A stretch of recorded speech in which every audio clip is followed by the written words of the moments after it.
Hello, and welcome back to Financially Fit here with Alan Dembski and Taunya Abaya of Buffalo First Wealth Management.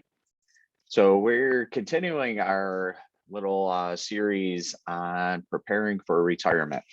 And today I think is one of the bigger questions that most people have as far as thinking about retiring and the impact of Social Security, or when should I collect?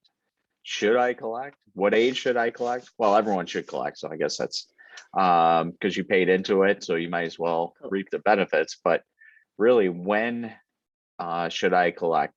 Now, there's a couple important ages that you have the option of starting to collect as long as you're healthy. Now, we're not going to get into Social Security disabilities, Social Security income, but we're really just talking about Social Security retirement today. The other options, or if you have a spouse that passed away, we're not going to touch on those today, but maybe sometime in the future, or you could reach out to us and ask us any questions on those parts of Social Security. But we're really concerned today with Social Security income or retirement, not SSI, but SSR, Social Security retirement. So we're going to talk about that today. And I'm going to turn it over to Taunya to start talking about the ages at which we can start collecting Social Security. Hi, everyone. Thank you, Alan. Yeah, I have had a number of people in the last month come in and ask some questions. Two of them are really interested. They're both getting close to 62, and they're really interested in retiring and retiring at 62. So one of them, well, actually, neither one of them were really sure about how to do it or what happens. So I took a look at it, and with them, they are at 66, and one was 66 and 6 months. The other one was 66 and 8 months. That is when they can take their full retirement amount. All right. So they are looking at 62. Anybody after 1960, which we are getting closer and closer to, who is looking at retirement, anyone who was born after 1960, it will be 67 years old.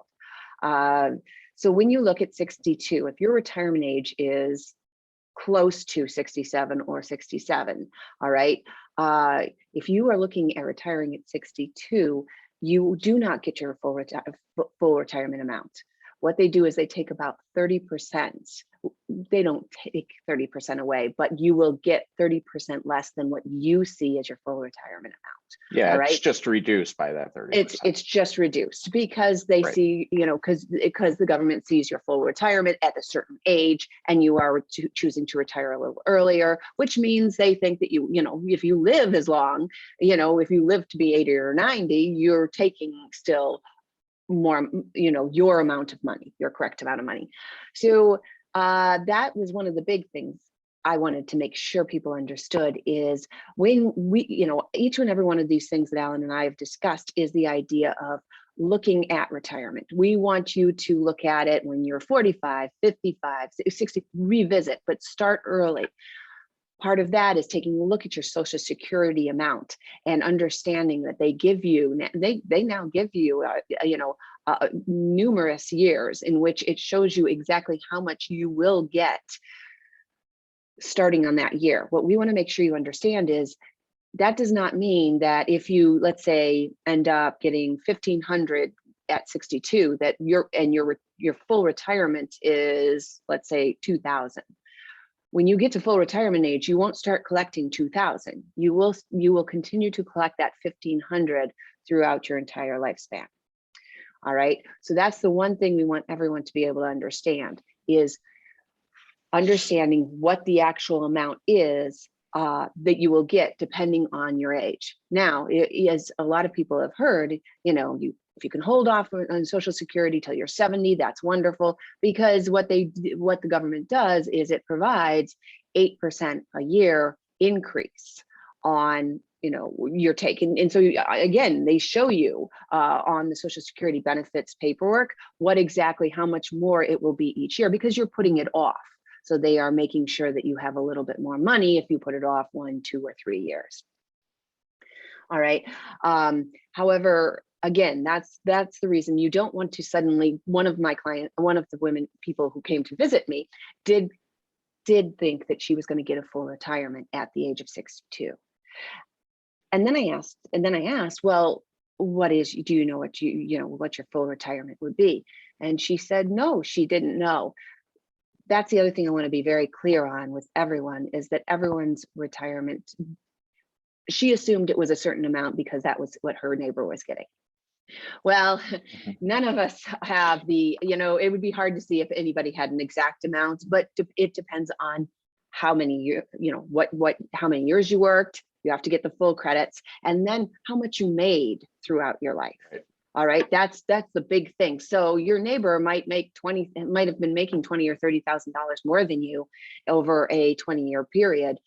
You're not going to get the same amount of Social Security Or as less. she gets. They could have been making less.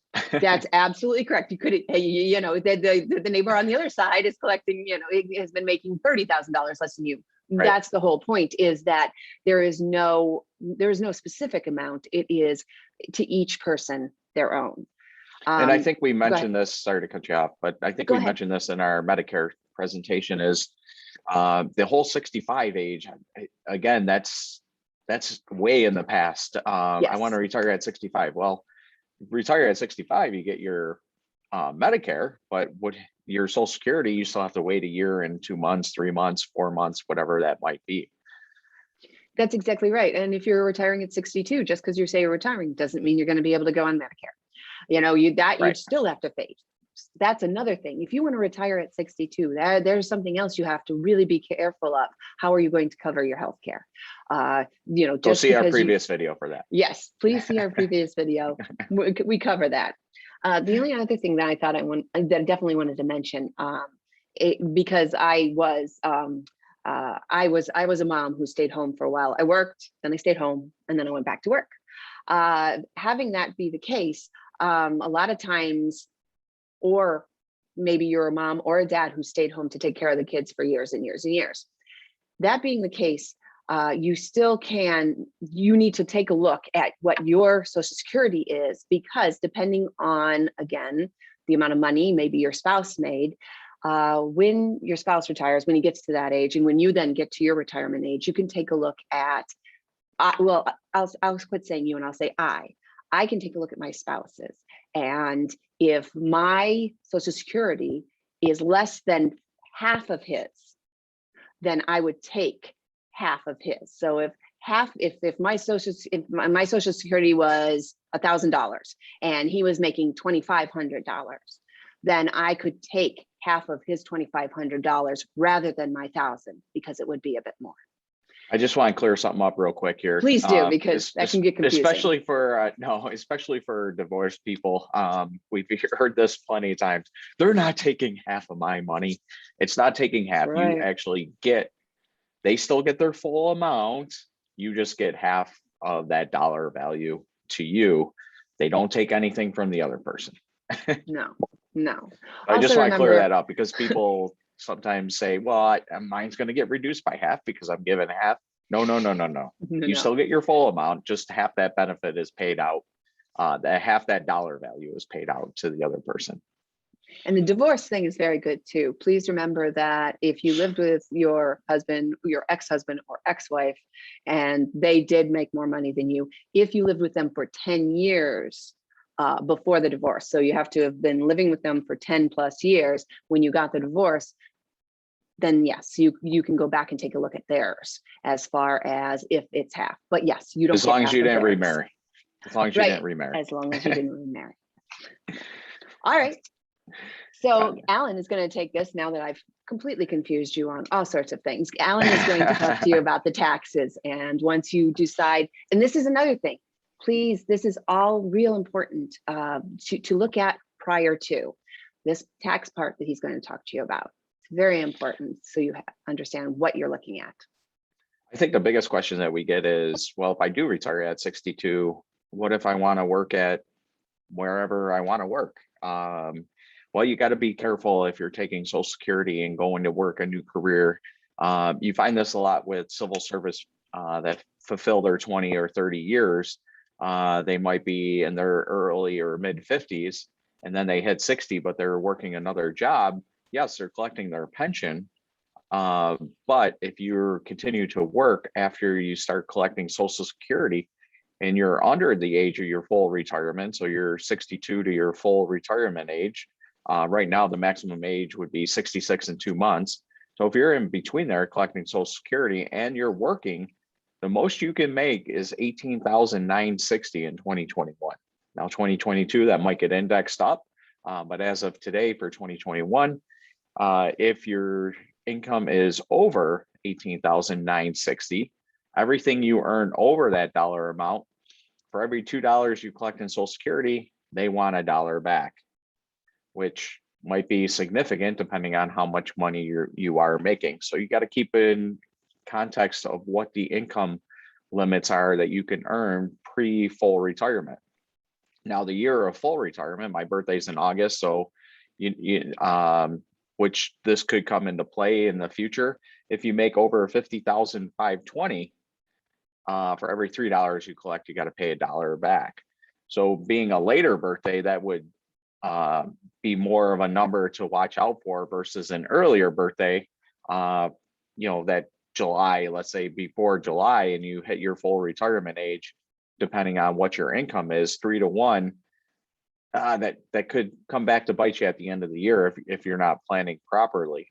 And then the other thing people don't realize is that the government takes in account other income that you make other than earned income, like a job income, a W-2 income, I guess I should say. So any pension, IRA, 401k distribution, self-employment, interest, dividends, that could bump up your taxable Social Security to 50% of your Social Security benefit would be taxed, or 80% of your Social Security benefit would be taxed. And are you withholding taxes on your Social Security benefit? Because what thing that we do generally see is that Social Security income, and people aren't withholding from there, they have to pay the government money back for taxes. Generally, the government allows you a minimum withholding of 7% of your Social Security.